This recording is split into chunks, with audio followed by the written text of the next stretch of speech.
جاوید امرخیل ولې په وزیرستان کې خپل کنسرت لغوه اعلان کړ؟ آیا دا کار په خپله خوښه وکړ او که د چا زړونه یې ګټل او که د چا زور ورباندې و؟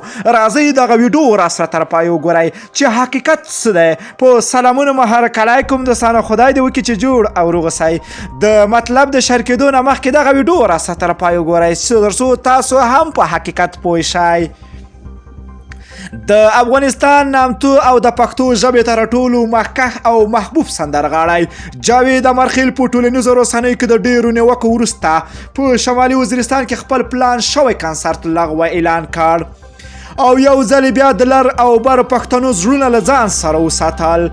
ټاکل شوی و چې د افغانستان نامتو سندرغاړی جاوید امرخیل د پاکستان په شمالي وزیرستان کې میرامشاه سیمه کې د روانې فبروري په میاشت پر 10 نیټه د دغه هیواد د پوځ په غوښتنه د یو ورزشي پروګرام پر مهال خپل کنسرت وړاندې کړي، خو پر وړاندې پښتنو کلک غبرګون وښود او امرخیل هم ژره تر ژره یاد کنسرت لغوه اعلان کړ.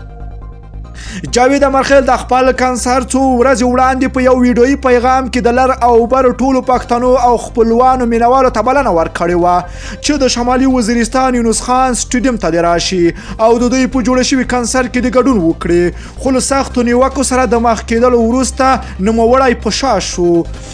په پاکستان او بهر کې د جاوید امرخیل ته د پښتنو ژغورنې غورځنګ یو شمېر غړو او پلویان هم خبر ورکړی و چې ګواکې د نوموړي کنسرت د دوی په حق کې زور زیاتی ده او ظلم ده، ځکه چې پاکستان غواړي د دې کنسرتونو پر مټ نړیوالو ته شمالي وزیرستان د امن سیمه ور وپېژني او د پښتنو ژغورنې غورځنګ ادعاوې بې بنسټه ثابته کړي، خو په حقیقت کې وزیرستان د ریاست له لوري بې امنه شوی هم پکې د پښتنو پر وړاندې ظلمونه زور زیاتی اخیستی ده. جاوید امرخیل هم د خلکو پر غبرګون کې پر خپله فیسبوک پاڼه باندې لیکلي وو په پام کې و چې د فبروري پر 10 نیټه په شمالي وزیرستان میرامشاه سیمه کې د یو سپورټي پروګرام په طرز کې به زه کنسرت وکړم، څو د ځینو ستونزو له امله دغه کنسرت کې ګډون زه نشم کولی. جاوید امرخیل وړاندې لیکلي که د خالق خوښه وه زه به خپلو مینوالو او پښتنو ته په مناسب وخت کې یو نه ډېر کنسرتونه وړاندې کړم. زما هره سندره او هره خوښه ستاسو خوښه ده او د ولس خوښه به وي. زه ستاسو په خوښه کار کوم چې څنګه ستاسو خوښه وي.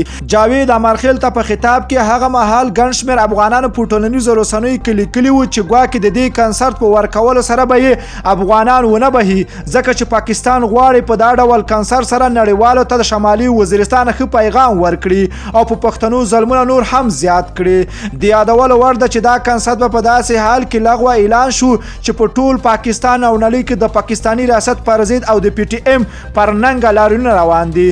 دوستانو ستاسو د جاوید امرخیل دغه کړنه څنګه ارزوئ؟ که چیرته ستاسو د جاوید امرخیل دغه کړنه ښه ارزوئ نو راسره خواږه نظرونه په کمنټ کې شریک کړئ. که غواړئ له تازه او دقیقو معلوماتو خبر شئ نو د لمر پریس یوټیوب چینل حتما د سره سبسکرایب کړئ.